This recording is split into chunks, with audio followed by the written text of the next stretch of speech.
పాకిస్తాన్ పరిస్థితి చూస్తే జాలేస్తుంది. తాహతు లేకపోయినా భారత్తో పోటీ పడేందుకు ఆ దేశపు పాలకులు చూపిస్తున్న తాపత్రయం చూస్తే లాగిపెట్టి రెండు పీకాలనిపిస్తుంది కూడా. ఎందుకంటే భారత విమానాలపై తాము నోటం జారీ చేస్తున్నట్లు బుధవారం ఆ దేశం ఓ ప్రకటన చేసింది. దానికి ముందు రోజే భారత్ కూడా నోటం జారీ చేసింది. అయితే ఇలా పోటాపోటీగా నోటం అంటే నోటీస్ టు ఎయిర్మెన్ ఇవ్వడం వెనుక మన దేశానికి ఓ కారణం ఉంది. కానీ పాకిస్తాన్కి అసలు ఇక్కడ పాయింటే లేదు. ఏదో ఊరికే భారత్ చేసింది కాబట్టి మేము చేయాలనే పైత్యం తప్ప మరొకటి కాదు. ఇంతకీ భారత్ నోటం ఎందుకు జారీ చేసింది? Was the story?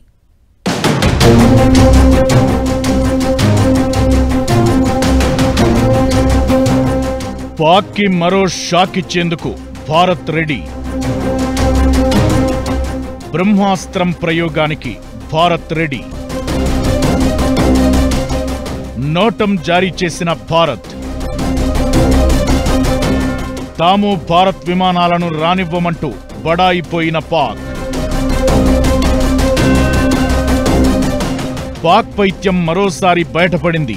మన దేశం నిర్దిష్టమైన లక్ష్యంతో అక్టోబర్ 15 నుంచి 17 వరకు మన గగనతలం బంగాళాఖాతం వైపు విమానాలు రానివ్వద్దంటూ నోటం జారీ చేసింది. నోటీస్ టు ఎయిర్మెన్ కి షార్ట్ రూపమే నోటం. ఈ మధ్యలో భారత్ తన బ్రహ్మాస్త్రం ప్రయోగించబోతుందని చెబుతున్నారు. అయితే తాను తగ్గలేదని చెప్పుకోవడానికి భారత్ విమానాలపై తాము నిషేధం విధిస్తున్నట్లు పాక్ ప్రకటించుకుంది. అయితే మన దేశం గత 10 రోజుల్లో 3 సార్లు నోటం జారీ చేసింది. మొదట 1480 కిలోమీటర్లు, తరువాత 2520 కిలోమీటర్లు, ఇప్పుడు 3550 కిలోమీటర్ల పరిధిలో విమానాలను పంపొద్దని సూచించింది. ఇది బహుశా భారత్ ఇంటర్ కాంటినెంటల్ అంటే ఖండాంతర క్షిపణిని పరీక్షించేందుకే ఈ జాగ్రత్త తీసుకుంటున్నట్లు నిపుణులు అభిప్రాయపడుతున్నారు. అగ్ని 5 మిసైల్ రేంజ్ 5000 కిలోమీటర్లు కాగా, అగ్ని 6 multiple independently targetable reentry vehicle గా తయారు చేశారు. సెప్టెంబర్ నుంచి మన డిఫెన్స్ శాఖ 2 సార్లు అగ్నిని టెస్ట్ చేసింది. ఇప్పుడు నోటం జారీ చేసింది కూడా ఇందుకే అనే ప్రచారం జోరుగా సాగుతోంది. వాస్తవం ఇది.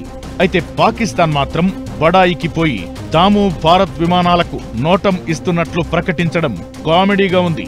అసలు ఆపరేషన్ సింధూర్ తరువాత పాక్ మీదుగా భారత్ విమానాలు రాకపోకలు సాగించడం లేదు. దీంతో పాకిస్తాన్ కి కూడా ఆర్థికంగా భారీగా నష్టం చేకూరింది. అదంతా మర్చిపోయి ఎక్కడ తాను వెనకబడతానో అన్నట్లుగా తాము భారత్ విమానాలపై నిషేధం విధిస్తున్నట్లు ప్రకటించడం అభాసుపాలు చేసింది.